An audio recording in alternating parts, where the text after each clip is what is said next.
Welcome to another episode of So Mind-Boggling Journeys. I'm your host, Bettina Goolsby. I'm an actor and dreamer/creative, continuing to go after my dreams. So much of this journey is just so mind-boggling, hence the title, for either reasons of utter disappointment or the manifestation beyond what I could have ever imagined. Follow along as I check in with other creatives along the way and learn what so mind-boggling things they have to say and what it's like pursuing the dream while living the in-between.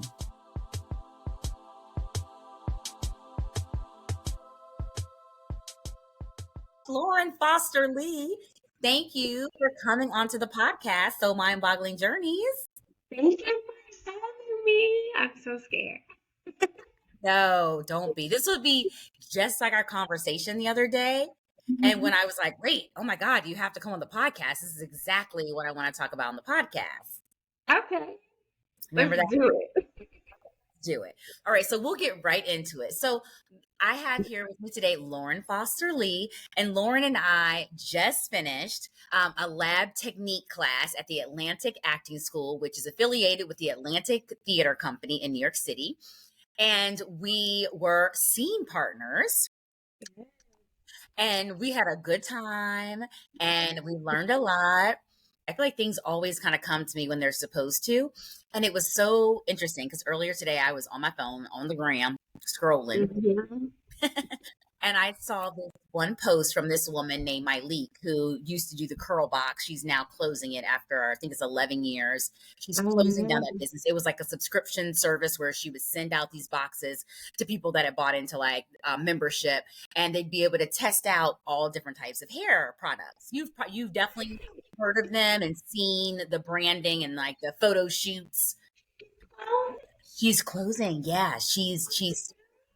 Now, I'm not sure why. I don't know if it's because I think she has children. I don't know if she wants to devote her time. Oh, I think she said she wanted to devote her time to her family and also rest because it's a lot of work.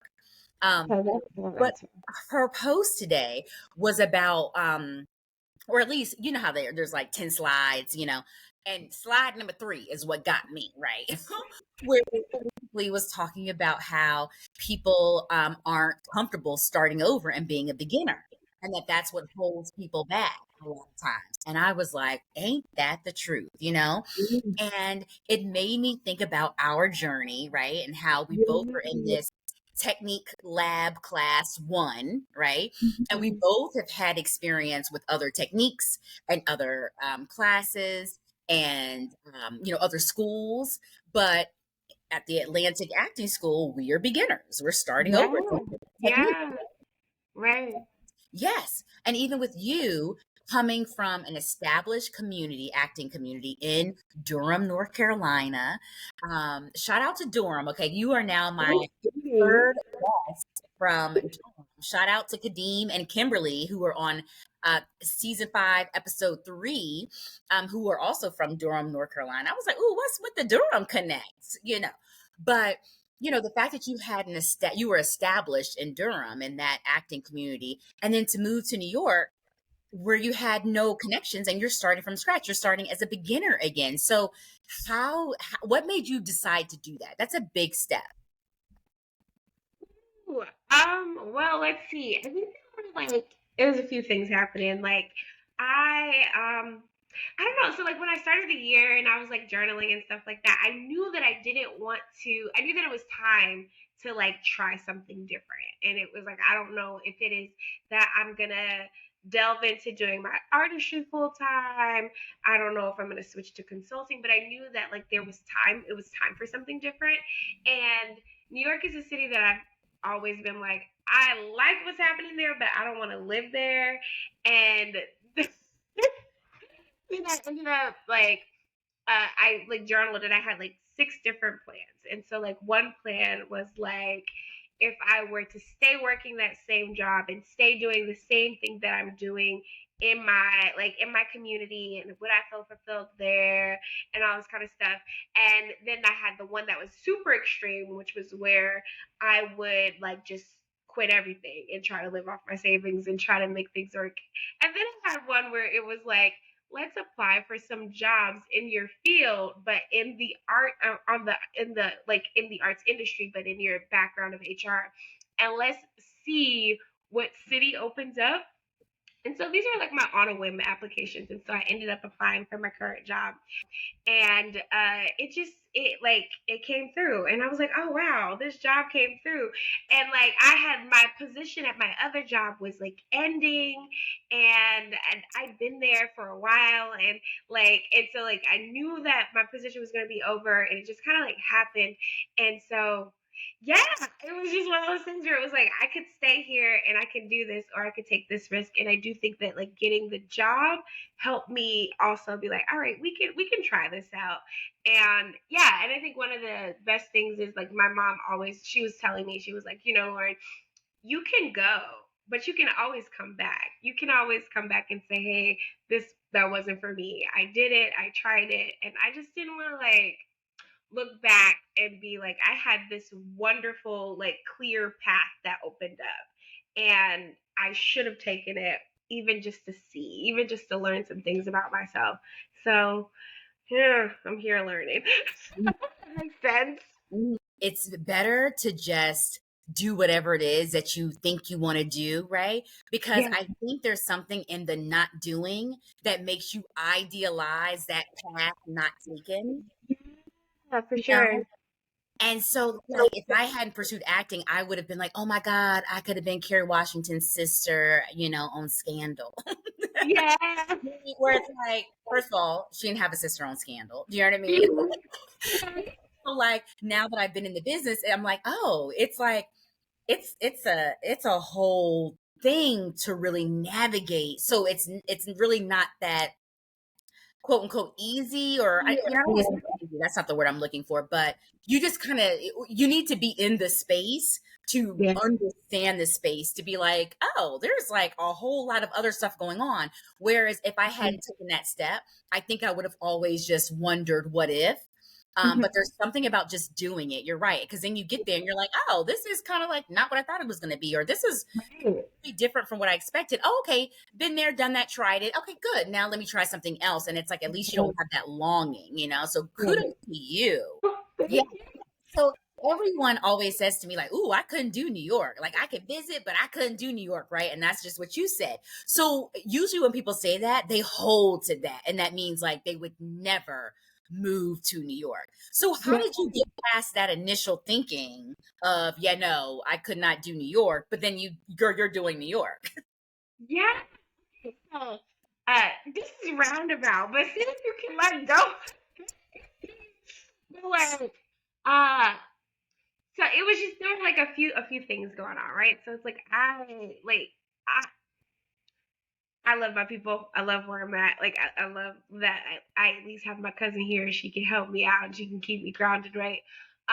It's just there's so many people here, and I feel like real estate is different, and the things that you look for in a home, like the things that I second guess, are things that are like a high commodity here, right? And so like I'm somebody who I thrive on sunlight. I thrive on greenery, and so like the times that I visit here, it's like if you want to see some greenery, you're gonna pay a pretty penny. If you want to see some sunlight, if you don't want to open up your window and see like the other side of the apartment building because of how close you are, it's like there's certain things that just um it's just hard, just because it's like it's a small city, but it's so many people here, and it's built so high up. So I like knew that there were things about the city that I just couldn't see myself here for. I still can't see myself here for like forever, right? But one of my friends, she was like, Lauren, just because you moved to New York doesn't mean that New York has to be home. You're going to the city and you're getting what you need from the city.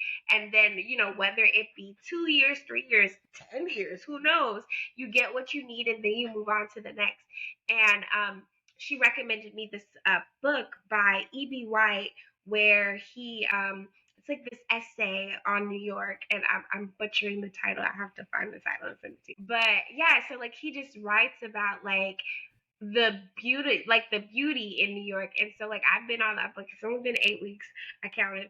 But I'm like on this journey to like recognize what's beautiful about the city. And like one of the things that he talks about in the essay is like the different types of people in New York. And so he's like, you have your commuters, and then you have your native New Yorkers, and then you have those people that are coming to New York to get something from the city. And, and for whether if they plant here, if they don't plant here, they're coming here to get what they need, and like how to find that out and how to hold true to that. So like that's just kind of like, I don't know, it was inspiring, and it just let me know that like just because I moved here doesn't mean I have to plant here. Okay. Yes. And, New York has some of the best parks, Yes. so just make sure you take advantage of the parks. We have great, great Yes. parks here. Yes. Yes. So what do you love so far? Because how long have you been here now? Is it 8 weeks? How 8 weeks. long? 8 weeks. 8 weeks. Yeah, I've been here 8 weeks. And what do you like? Tell me the three things that you really like about it and the three things you could do without. So I do really like the parks. So that's what I've been paying attention to the parks. So I live really close to Prospect Park. I love Prospect Park. I love the farmers market that they have that they have on Saturday morning. I love that you can go 2 blocks and see a whole nother world. Like that's what's really interesting to me. It's so beautiful to see too. So we're like, you can be here, and then just 2 blocks down the way, it's a wonderful Caribbean community. Like, they're thriving, they're doing, and then you go 2 blocks down the way, and there's this Orthodox Jewish community. And I think it's just, that's one of the things that I think is so pretty and cool about this city is that, like, it's so small. Like it's only like I think what Brooklyn to Manhattan is only like 6 miles, but within that 6 miles, there's so many different like communities and like wonderful like places for people to go and to thrive, which I think is cool. So that's the second thing, and I think the third thing is the food. I am a fan of the food. I have not had bad food since I've been here, which is saying something because we eat good in this house. Yes, we do. Okay. Absolutely. Okay, and then the three things that you're kind of like, you could do without. So all the people, you said that. Okay, the people, the subway, I could do with the subway. Those pigeons. Yeah, Those girl. were like these pigeons. Like they are so they remind me of the squirrels in Durham. So like Durham has like tons of squirrels. And these squirrels, like they are everywhere. Like especially where I used to live. And like they actual like animal food. But once they had a taste of pizza, they would fight for pizza. Kind of like these pigeons. Like these pigeons don't get out the way. You walk like, and they too fat to fly, so they just like I Listen, the let them. pigeons are like, this is our home and you're just visiting, okay? Move around. Okay, Go okay, around. for sure, exactly them and the things in the subway. Oh my gosh. Okay, so tell us, what were you doing in Durham? What was your artist life like back home? Okay, so let's see. In Durham, I I did improv. I did a lot of acting, a lot of like just straight plays. I did musicals. I was and I still am. I'm on the board of an improv theater in Durham, Meddlesome Theater. It's really dope. They're dope people, dope individuals. Definitely check them out. Yeah, I did the last show that I did before I left. Um, was called Single Black Female. I did that with Bulldog Theater Ensemble, which is a wonderful, like Durham based company, as you can tell by the name Bulldog, because it's the Durham Bulls, so Bulldog. But yeah. Yeah, so that was really my thing. And then also, and I still do work with this company. I worked with the company um, that is called Theater Delta, and we use theater and improv to facilitate conversations about mentorship and social change. Social change. Since that company, we do a lot of traveling. I'm so grateful to still be able to like work with them and do that good work. So, Oh, yeah, that's awesome. yeah. And so tell everybody, what you're doing now. I am the HR and payroll manager, which is fun.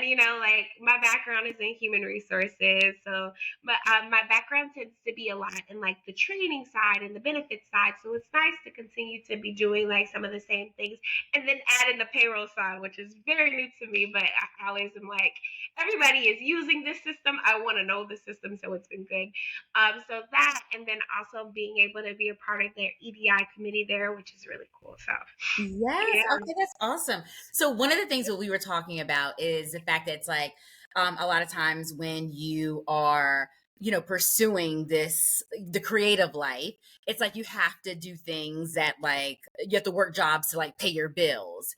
And so you're actually working like behind the scenes. And we were talking about yeah, how you reconcile that. And I was saying to you, I was like, oh my gosh, that was one of the reasons why I also wanted to have you on the show, because I felt like that's the realness of the yeah, journey, right? It's like you don't just pop up as the actor here or there. You know what I mean? Like a lot of times it's like you literally are starting from a different place, right? And yeah, yeah, yes, and when I was your age, I used to think of those moments as like, oh my gosh, like this is not where I wanted to be. What I've learned now in my big old age, right, is that everything that you're doing is actually a transferable skill, and it's only going to help you in your performing, yeah, or in maybe not in your performing, but in your artist life, right? Like the DEI stuff that you're doing. It's like mhm, you never know when that's going to come in handy, where you have to like yeah, deal with a producer or a director or a writer. You'll take those skills there. So yeah. how did you feel when you first were like, oh, okay, great, I'm going to be doing this work kind of like behind the scenes, even though technically I'm an artist by trade? Yeah, I think that that was probably one of like my it like when I got the offer letter and I was really like just trying to decide like what I was gonna do. That was like a big thing for me. It's like, okay, I'll move to the city and I'm working at this job, but like, will my artistry, like what's gonna happen with that? Like what is this gonna look like? Because like I am coming to work for this wonderful company. Um on the business side of things, I'm gonna be like, in the business office. Like, what does that look like? And I think what has been nice is just like, what when I like was like trying to figure it out, is that like recognizing that there are other people that work on the administrative side there that like, they do their thing and they do their artistry work and whatever that looks like for them.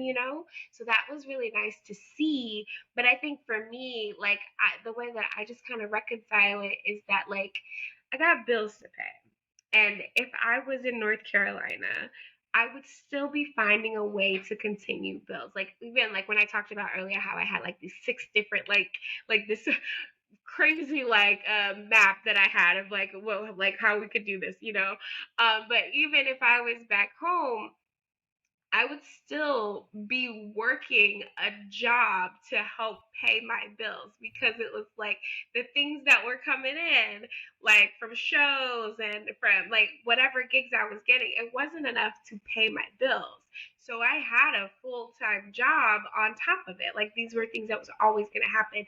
So it was like, why not learn how to do what I already know how to do and gain more skills, and learn it on the theater side because, like, who knows? And I feel like, because I always think about how, like, I love acting. That's my thing. I'm always like I'm in debt for it. And there are other things that I enjoy in the arts. I enjoy writing. I enjoy like the management of a company. I specifically like nonprofit theater. So like just being able to watch an established nonprofit theater, and just watch how they work and be like, oh, this is cool. Like, and so how do smaller companies try to emulate this? How do you learn from arguably one of the better nonprofit theaters in the country, which I think is a really cool opportunity. So that's how I do. But I don't get me wrong, I have these moments where I'm just like, what am I doing here? What am I doing? But I'm figuring it out. Yes. And girl, when you were talking about that, you like having to work, I was thinking about that song, Living Just Enough but it's it I'm living. Cause girl, mm-hmm.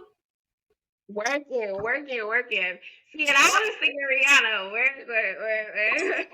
Oh, that works too. Yes, girl. Okay.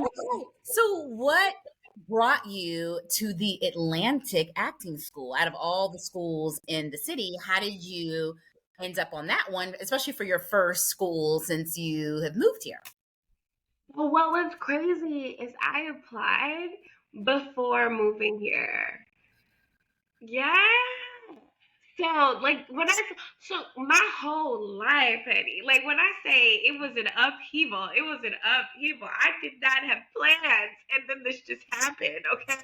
Like, I found out my position was going to end and all this kind of stuff. But, like, that's a whole story. We can unpack it at some point, you know? But, yeah, so Give us the Cliff Notes version. Give us. yeah, that's what I'm doing. Yup, for sure. But I applied for Atlantic like back in February. Because my birthday's in February, and I just was like, I wanna be back in class. And I've always like followed the Atlantic, and that like they were a company that I was looking at, and I like had narrowed it down between them and Stella Adler. But I had been hearing about like practical I keep wanting to say practical techniques, but it's practical aesthetics. I was hearing about it, and so I really wanted to do it. So I like decided to like start that process, and I applied like back in February. So. Now that you've been here for 8 weeks and you finished the class and you're Mhm. moving right along with your job and you all have a big show that's opening up next month, what are you Mhm. thinking about these days? Like what are you hoping for the fall? I want to like experience like the like upstate New York, or like the like places that are like 2 hours outside of the city. My coworkers have been telling me about how like, oh, you take a nice little like escape from the city, you know. I have like this rotating like this long list of like this note of all of the places that like my coworkers have been telling me about. But like, so Oh my I want to do that. And then I want to go to Coney Island. It's like a New York staple, right? It's to visit Coney Island at least once. I love upstate New York. So you share that list that you have with me, and I'll share my list with you. And Oh, your and upstate has all your greenery yes, desires and yes, dreams. Okay, all your greenery dreams are for sure in upstate New York. Oh my God, it's yes. beautiful. That's what I'm looking forward to it. I heard that like just riding the train like out there is just a beautiful Yes, thing. I'm like, oh my god. absolutely. I'm excited about the shows. So I'm excited about MTC's show, Zha Zha's. I can't wait to see that one. And yeah, I don't know, just to like get my feet wet. Well, not literally. I don't want to be splashed from the curb, but just to like get comfortable and settled, here. I'm Yes. moving in with my roommates and stuff, and so like just getting like figuring out like what that's like. Absolutely. So, Yeah. question. So you're with your cousin now. Yeah. And so you're moving in with other roommates, or you mean is your roommate your cousin? Is that who you're referring to? Oh yeah, no, like I'm gonna be moving in with I'm moving in with one of my friends from home that's here and stuff. So I'll like be actually like moving because like lives here. She's this wonderful, nice place, and I'm gonna like just move in with some friends. Like it was one of those things where I was like, can I stay with you until I find a place? Awesome. Oh my Yeah. gosh. And you know why I love that? Because it's like you've been here for 8 weeks now, whatever, and now you're about to be on a whole nother journey. It's like you could have Yeah. lived a million lives in New York. Right. Okay. Like I feel like the second quarter of the year, the second and third quarter of the year have been crazy for me. And then the fourth quarter is going to be something else. It's like literally. I'm like, oh, this New York winter, I don't want to leave the house. It's too cold. Yeah, so I'm so excited for you with that because I feel like that's one of the amazing things about the city is that like you literally can live so many lives here. and you're steadily growing and steadily like, I don't know, I think New York is amazing for like self-development, and really learning and growing and just kind of figuring out who you are and what you want and what's important to you, what's not important to you, your priorities and such. And so I'm just very excited for you. Thank Um, you. yes. Okay. So the podcast is called So Mind Boggling Journeys, right? And I talk to everyone about their so mind boggling journey. And so mind boggling can mean two sides of the coin, right? It's like so mind Mhm. boggling is like, oh my God, it's amazing. I didn't imagine that was going to happen. Or like, oh my God, that's beyond my wildest dreams, right? Or it could be something where you're like, that makes absolutely no sense. Like, why are things so hard? Why did this happen? Why did that happen? That. So can you actually give a two so mind-boggling things that you've already experienced in the 8 weeks that you've been here in terms of your journey? Let's see. So mind-boggling. Let's Mm-hmm. see. Um, okay. I'll say that I think maybe like five. Week five was a hard week for me, and like I cried, I cried at work, it was a hard week for me, and it was like I don't know why I'm here. I think I'm ready to go. Like it was a lot. Not so much like work, but more so like just I guess like the move had finally like settled in that I was not in North Carolina anymore, and so it was just a lot. But like that weekend, I kept like having these like wonderful small like reminders that made me feel okay about being here. And what was crazy is I didn't even leave Brooklyn. Like I stayed in Brooklyn the whole weekend. But I went running with a coworker, and there was a lady that was selling jewelry, and I wear clip-on earrings, and she was selling these beautiful like handcrafted earrings, and they were clip-ons, and I was like, no way, small thing, and I was like, oh. And so, like, this, of course, I bought them and I got her card. And she was like, yeah. And it's just like my vibe too, because it's like very like artsy, and then also like very like simple, but like fun and quirky. And it's just like perfect, right? So I got her card and I was very happy about that. And then it was like I went and I found these beautiful flowers because it was like I need some flowers. I need some sunlight to take with me. I found these flowers.